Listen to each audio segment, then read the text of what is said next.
जनता कौल देईल ना की जिथे जनतेने ठरवलेलं आहे। मग आता आमचे पण काही ठिकाणी भाजपशी युती आहे ना, कारण आमचं रोह्यामध्ये आहे, त्यानंतर तिकडं खालापूरला आहे, कर्जतला आहे, माथेरानला आहे, तिकडं अलिबागला आहे। आणि थोड्याच वेळामध्ये आता मतमोजणीला सुरुवात होणार आहे। राज्यातील सगळ्यात प्रतिष्ठेच्या ठरलेल्या आणि सगळ्यांच्या नजरा लागलेल्या नगरपंचायत नगर परिषद निवडणुकांच्या निकालाला काही वेळातच सुरुवात होणार आहे। आता 9:30 वाजत आलेत, बरोबर 10 वाजता मतमोजणीला सुरुवात होईल।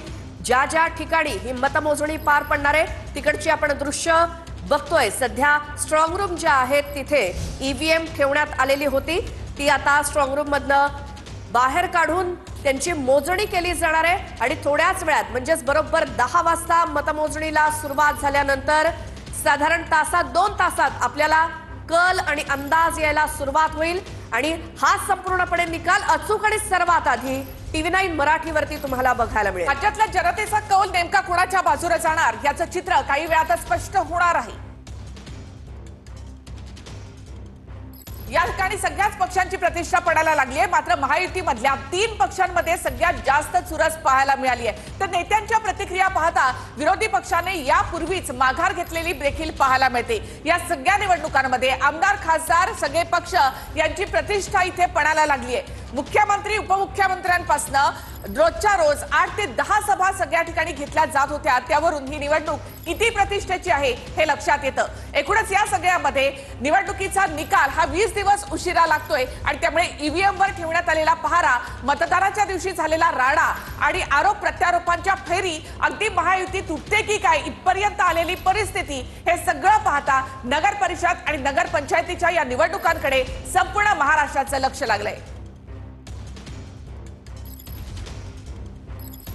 वाशिम मध्ये आता आपण पाहतो, वाशिम मधली दृश्य ज्या ठिकाणी आता स्ट्रॉंग रूम जे आहेत त्या उघडल्या जात आहेत। गेल्या 20 दिवसांपासून ह्या स्ट्रॉंग रूम बंद होत्या आणि आता वाशिम मधली दृश्य स्ट्रॉंग रूम उघडल्या जात आहेत। अर्धा तास उरलेला आहे आता मतमोजणीसाठी।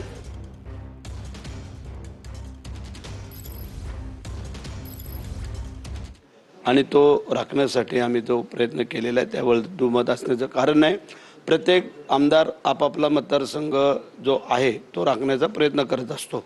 त्याप्रमाणे आम्ही आमचे कार्यकर्ते, आमचे पदाधिकारी, आमची शिवसेना, महिला आघाडी, युवा सेना ह्या सगळ्यांनी अथक परिश्रम घेतले, मेहनत घेतली आणि जनतेचा पण कौल आहे की आज जर सर्वेमध्ये पाहिलं किंवा जनतेत विचारलं तर आत्तापर्यंत जो कौल आहे तो शिवसेनेकडे आहे असं सांगितलं जात आहे। महाडमध्ये 2 तारखेला मोठा राडा झाला होता, तटकरेंचे आणि तुमचे कार्यकर्ते आमने सामने आले होते। त्या पार्श्वभूमीवरती आता महाडमध्ये ठिकठिकाणी पोलीस बंदोबस्त आहे। मतप्रक्रिया जी आहे ती मोजणी प्रक्रिया आहे त्याच्या बाजूला संचारबंदी लावण्यात आलेली आहे असं देखील पोलिसांनी सांगितलंय। या दृष्टीने तुम्ही काय काळजी घेणार? नाही, ठीक आहे, पोलिसांची काळजी घेत आहेत, कारण त्या दिवशी जी भानगड झाली ती अनावधानाने झाली होती, जाणून बुजून किंवा असं काही नव्हतं। आमची मुलं राऊंड मारत होती, त्यांचे कार्यकर्ते राऊंड मारत होते आणि समोरासमोर आल्यामुळे काही तिथं थोडंसं शाब्दिक बाचाबाची झाली, रिव्हॉल्वर काढण्यात आलं आणि त्याच्यावरनं मग तिथं ती झटापटी झाली। त्यांचं रिव्हॉल्वर काढून घेण्यात आलं, त्यांच्या काट्या लाट्या सगळं आपण बघितलं। आमच्या पोरांकडे काही काठी पण नव्हती, लाठी पण नव्हती किंवा काही हत्यारं नव्हतीत, परंतु जी भानगड झाली ती झाली, त्याबद्दल काही दुमत असण्याचं कारण नाही आहे।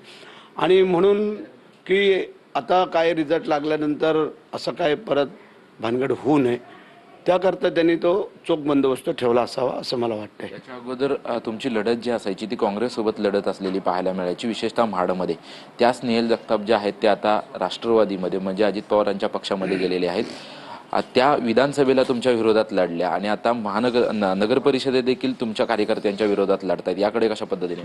नाही, ठीक आहे ना, तर त्यांनी त्यांच्या परीने त्यांचं काम केलेलं, आम्ही आमच्या परीने केलं। ते जरी त्या आमच्या मित्रपक्षाच्या सोबत जरी गेल्या असल्या तरी परंपरेनुसार गेले 4 टर्म, त्यांचे वडिलांना 3 टर्म आणि तिला अशा 4 वेळेला त्यांचा आम्ही पराभव केलेला आहे। आणि त्यामुळे कदाचित त्यांना असं वाटलं असेल की कोणाचा तरी वेगळा आधार घेऊन, कारण तसे ते 4-5 वेळेला त्यांनी पक्ष बदल केला, काँग्रेस, राष्ट्रवादी, परत काँग्रेस, त्यानंतर उभाटा आणि आता परत राष्ट्रवादी, असा त्यांचा बराचसा प्रवास उलटसुलट झालेला आहे। त्यामुळे जनता त्यांना स्वीकारेल का नाही असं वाटत नाही, म्हणजे स्वीकारणार नाही असं आम्हाला वाटतं. रायगडमध्ये वर्चस्व कोणाचं राहील? कारण रायगडचा पालकमंत्री अजून निवडण्यात आलेला नाही.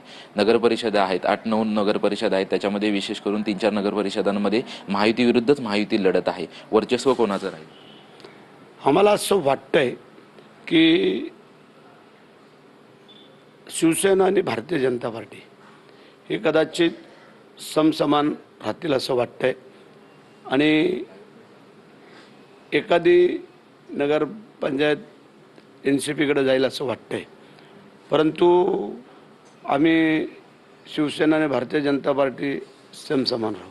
धन्यवाद आमच्याशी बातचीत केल्याबद्दल. आपण पाहतोय की नगर परिषदेच्या निकालाला थोड्याच वेळात सुरुवात होणार आहे, परंतु रायगडमधली परिस्थिती जर पाहिली तर रायगडमध्ये शिवसेना आणि भारतीय जनता पार्टीला चांगले यश मिळेल आणि एकाच नगर परिषद आहे ती अजित पवार पक्षाला मिळेल, अशी प्रतिक्रिया जाहीर मंत्री भरत गोगावले यांनी दिलेली आहे. कॅमेरामन योगेश सावंतसह निवृत्ती बाबर, TV9 मराठी, रायगड.